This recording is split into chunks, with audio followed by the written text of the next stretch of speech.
Welcome to R U channel for the Matriarch movie explanation. Laura की life के कुछ events के बाद, जैसे कि जब वो 20 साल के बाद अपने बचपन के घर और अपनी मॉम को विजिट करने का डिसाइड करती है, तो चीजें बदल जाती हैं।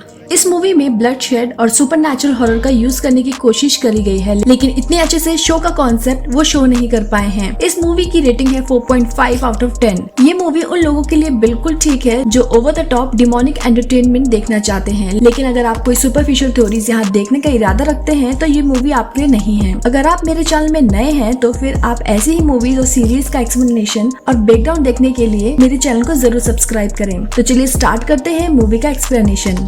लॉरा एक hard working middle age women है जो एक बिजी मेट्रोपोलिस सिटी में अकेले लाइफ स्पेंड कर रही होती है। एक एडवर्टाइजिंग एजेंसी में डिमांडिंग जॉब और लोगों के साथ बाहर जाने के बारे में उसकी ओपिनियन, इन दोनों की वजह से उसके बहुत कम फ्रेंड्स हैं। लॉरा का अपने बॉस मैक्सिन के साथ एक फ्रेंडली रिलेशनशिप है, लेकिन ये रिलेशनशिप भी उसकी बॉस की तरफ से ज्यादा है as compared to Laura. Drinks या सोशल इंटरेक्शन के लिए बाहर जाने के बजाय लॉरा अपने अपार्टमेंट में टाइम स्पेंड करना ज्यादा पसंद करती है और वो बहुत ज्यादा ड्रिंक और ड्रग्स लेती है। लॉरा ने रोमांस में लग आजमाने की कोशिश भी करी है, लेकिन उसकी लाइफस्टाइल उसके रास्ते में आ जाती है। एक रात वह अपने एक्स लवर के साथ स्पेंड कर रही होती है और जब वो उस वुमेन को अपने साथ जाने के लिए कहती है तो वो लॉरा को क्लियर करती है कि लॉरा हर टाइम ड्रग्स पर डिपेंडेंट रहती है, इसलिए वो उसके साथ नहीं रह सकती। उस वुमेन के जाने के बाद लॉरा पूरी रात ड्रग्स लेती है और ड्रिंक करती है। नेक्स्ट मॉर्निंग लॉरा को लास्ट नाइट का हैंगओवर झेलना पड़ता है, जो कि उसकी बॉडी ओवरडोज के कारण गिव अप कर चुकी थी और लॉरा वहीं बेहोश हो जाती है और जमीन पे गिर जाती है। और अब यहाँ हेलोजिनेशन विजन आने लगते हैं लॉरा को और वो देखती है कि एक ब्लैक लिक्विड उसकी ओर उसके मुंह से बह रहा है और फिर दो हाथ अंधेरे से बाहर आते हैं और उसके पास पहुंचते हैं। वैसे तो ये ओवरडोज उसे मारने के लिए काफी होता, पर लॉरा यहाँ सरवाइव कर जाती है और अगले दिन काम पर लौटती है। मैक्सिन, जो लॉरा के कोकीन के एडिशन के बारे में जानती थी, वो उसकी मदद करने के लिए आती है, लेकिन लॉरा को जॉब से फायर कर दिया जाता है और वो वहाँ से क्विट करके चली जाती है और साथ ही मैक्सिन की हेल्प को भी रिजेक्ट कर देती है। लॉरा के एक्शन सिर्फ उसके ड्रग एडिशन की वजह से नहीं थे, जबकि कुछ मिनट पहले ही लॉरा को अपनी मॉम से एक फोन कॉल आया था जो अब उससे अलग रहती थी। 20 साल में पहली बार उसकी मॉम ने उसे कांटेक्ट किया था और लाइफ में अपनी मॉम की डिफिकल्ट सिचुएशन की वजह से लॉरा को इन 20 सालों के बाद अपनी मॉम और उसके होम टाउन जाने का डिसाइड करती है। लॉरा एक छोटे से टाउन में आती है जो उसका होम टाउन है, मूरलिच ग्रिंटन नाम का एक एकांत इंग्लिश विलेज। अपने ओल्ड हाउस को विजिट करते हुए उसे पता चलता है कि अब वो जगह काफी बदल चुकी है, लेकिन वो ये देखकर हैरान रह जाती है कि उसकी मॉम, जिनका नाम सीलिया है, इतनी ओल्ड नहीं दिखती जितनी उसे लगना चाहिए। लॉरा यहाँ ये मानती है और बिलीव भी करती है कि उसकी मॉम ने अपनी यूथफुलनेस को बनाए रखने के लिए काफी सारी सर्जरीज कराई होंगी। यहाँ लॉरा और उसकी मॉम के बीच का रिलेशनशिप यूजुअल नहीं है और जल्दी से ये क्लियर भी हो जाता है कि लॉरा का 20 साल तक अपने घर के साथ कोई कांटेक्ट नहीं रहने का डिसीजन सीलिया की वजह से ही था। पर यहाँ जो कुछ भी हुआ है उन दोनों के बीच में वो कभी डायरेक्टली दिखाया नहीं गया है। सीलिया बेसिकली एक ऐसी मॉम थी जिसने लॉरा को मिसट्रीट किया और जब भी उसे चांस मिलता वो लॉरा पर चिल्लाया करती थी। प्रेजेंट में सीलिया का कहना है कि उसने कभी भी फिजिकली लॉरा को हर्ट नहीं किया है और वो केवल उस पर वर्बली हार्श रहती थी और इसी वजह से लॉरा अपनी मॉम से नाराज है। विलेज के और लोग भी लॉरा का वेलकम अच्छे से नहीं करते और फिर यहाँ ठीक से कुछ क्लियर नहीं बताया गया है कि ऐसा क्यों है। ऐसा लगता है कि कई कंजर्वेटिव माइंडेड वाले विलेजर्स लॉरा को डिसलाइक करते हैं क्योंकि उसका रोमांटिक रिलेशनशिप उसी की एज की एक लड़की से था जिसका नाम है एबी। अब लॉरा एबी से मिलती है जो अभी भी काफी डिसअपॉइंटेड और हर्ट फील करती है इस फैक्ट से कि लॉरा 20 साल पहले विलेज को छोड़कर डिसअपियर हो गई थी और उसने ऐसा करने से पहले एबी को नहीं बताया था। जल्दी विलेज के स्ट्रेंज और कुछ कैरेक्टर्स दिखाई देते हैं जो मैट्रियार्क को आगे बढ़ाते हैं। एबी लॉरा को फॉलो कर रही होती है और अपने फोन पर किसी को उसकी मूवमेंट की रिपोर्ट भी दे रही होती है, लेकिन सबसे अजीब चीज यहाँ लॉरा के घर के अंदर हो रही है क्योंकि उसकी मॉम सीलिया रेगुलरली लॉरा को पानी में कुछ सिडेटिव मिलाकर दे रही होती है। पहले ही रात से जैसे कि लॉरा सिडेटिव से इंड्यूस होकर गहरी नींद में चली जाती है, उसकी मॉम उसे रूम से खींचकर घर से बाहर लेकर आती है और उसे गार्डन की ओर लेकर जा रही होती है, लेकिन लॉरा बीच में जाग जाती है। इससे पहले कि सीलिया उसे वहाँ लेकर जा पाती, लॉरा वहाँ से भागने में कामयाब होती है। जब लॉरा पूरी तरह से होश में आती है तब वो खुद को लॉन पर अकेला पाती है और सोचती है कि वह सो गई होगी। लॉरा अपने घर में अपनी पुरानी चीजों को देखते हुए उसे अपनी मॉम की एक पर्सनल डायरी मिलती है और उसे उसमें पता चलता है कि उसकी मॉम के पास विलेज के सभी आदमियों के साथ इंटीमेट होने का एक बहुत ही कलरफुल लाइफ रहा है और यहाँ तक कि उसकी मॉम ने उसके साथ अपने एक्सपीरियंस को भी रेट किया होता है। लॉरा वो डायरी अपने पास रखती है और वो इसका इस्तेमाल अपनी मॉम के खिलाफ आर्ग्यूमेंट में यूज करती है। सीलिया इसे अच्छी तरह से नहीं लेती और वो लॉरा को घर से बाहर निकाल देती है, लेकिन एक्चुअली में वो इसे अपने साथ होने वाली कुछ फिजिकल चीजों को हाइड करने के लिए यूज करती है।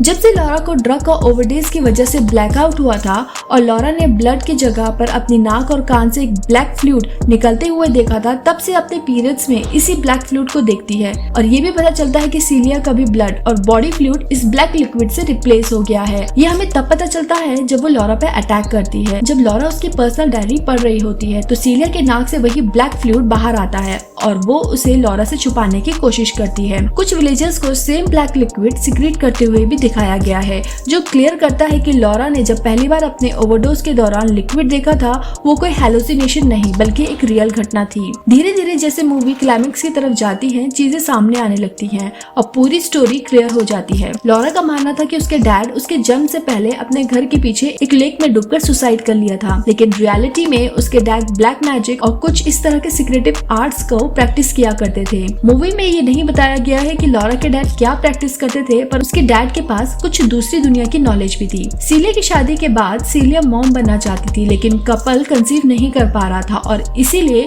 बहुत सालों की कोशिश के बाद लॉरा के डैड ने बच्चा पाने के लिए खुद को सैक्रिफाइस करने का फैसला किया। अपने सभी ब्लैक मैजिक की नॉलेज और स्किल का यूज करते हुए वो लेक में चले गए और उनको वहाँ मैट्रियार्क का डिमोनिक फिगर मिला, जिसे लेकर वो गाँव वापस आ गए। इस डिमोनिक फिगर ने तब लॉरा को सीलिया के मीडियम से जन्म दिया, लेकिन सीलिया को ये शेयर्ड मदरहुड बिल्कुल पसंद नहीं था और ऐसा लगता है कि इसी वजह से वो लॉरा पर हार्श थी। वैसे तो सीलिया अपने बच्चे की मॉम थी, पर फिर भी डिमोनिक मैट्रियार्क ने सीलिया को कुछ पावर्स दी थी, जिनमें से एक वो डिमोनिक मैट्रियार्क था जिसे उसने अपने बॉडी से सीक्रेट किया था और ये लिक्विड यूथफुलनेस को बनाए रखने में मदद करता था। लॉरा के विलेज छोड़ने के बाद सीलिया ने इस लिक्विड का यूज करना शुरू कर दिया, जो वो पैसे और इन्फ्लुएंस के बदले विलेजर्स को बेचकर उसके पास आते थे। अब तक 20 साल बाद सभी विलेजर्स उसके साथ अपनी पावर शेयर करने के लिए सीलिया पर बहुत ज्यादा डिपेंडेंट हो गए थे और इस लिक्विड के बिना वे एक्चुअल में बहुत बूढ़े लोग थे। लॉरा ये सब विटनेस करती है जब वो लोकल चर्च में जाती है और अपनी मॉम को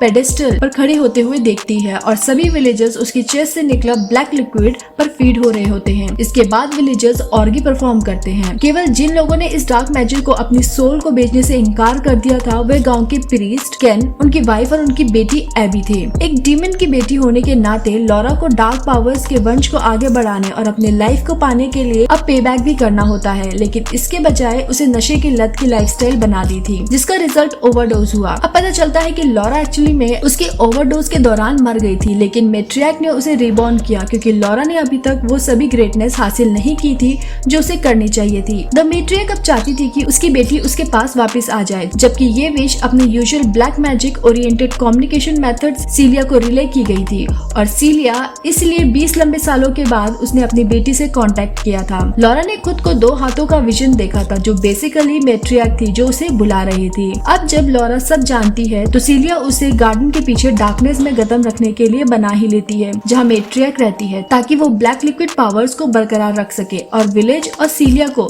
सरवाइव करने में हेल्प करे। एबी भी सीलिया की मदद करती है क्योंकि सीलिया ने लॉरा को ऐसा करने के लिए मना लिया था, लेकिन चीजें थोड़ी देर के लिए रुक जाती हैं जब ओल्ड प्रीस्ट केन इस सैक्रिफाइस को रोकने की कोशिश करता है। वो गार्डन में आ जाता है और एक फर्म बिलीफ के साथ सीलिया का सामना करता है कि सीलिया और उसके हस्बैंड ने विलेजर्स के बीच एक खतरनाक लालच को लेकर आए हैं, लेकिन प्रीस्ट को यहाँ पर एक सीक्रेट पता चलता है जिससे वो हिल जाता है। केन का यहाँ पे मानना था कि उसकी वाइफ और उसकी बेटी सीलिया और विलेजर्स के एक्ट के खिलाफ थे क्योंकि ये एक्शंस गॉड और क्रिश्चियनिटी की टीचिंग के अगेंस्ट है, लेकिन एबी ने एक्चुअली में कुछ साल पहले साइड बदल ली थी क्योंकि एबी को अपनी मॉम की तरह कैंसर हो गया था। लेकिन जब उसकी मॉम की डेथ हो गई तो एबी जीना चाहती थी और सीलिया से उसने हेल्प मांगी, जिसने उसे मैट्रियार्क की डार्क पावर्स से ठीक कर दिया। हालांकि जब मैट्रियार्क की पावर्स फेड हो रही थी क्योंकि लॉरा को अभी तक उसे सौंपा नहीं गया था, तो एबी का कैंसर वापस लौट आया था और अब वो केवल अपनी रिकवरी को इंश्योर करने के लिए सीलिया की हेल्प कर रही थी। यहाँ क्लियर हो गया था कि एबी सीलिया को लॉरा के बारे में रिपोर्ट कर रही थी, ये श्योर करने के लिए कि कहीं वो विलेज छोड़ के तो नहीं जा रही। केन के लिए ये सब शॉकिंग था, खासकर जब एबी उसे बताती है कि इन डार्क पावर्स ने उसे इंस्टेंट रिजल्ट दिए हैं, जबकि उसका रिलीजन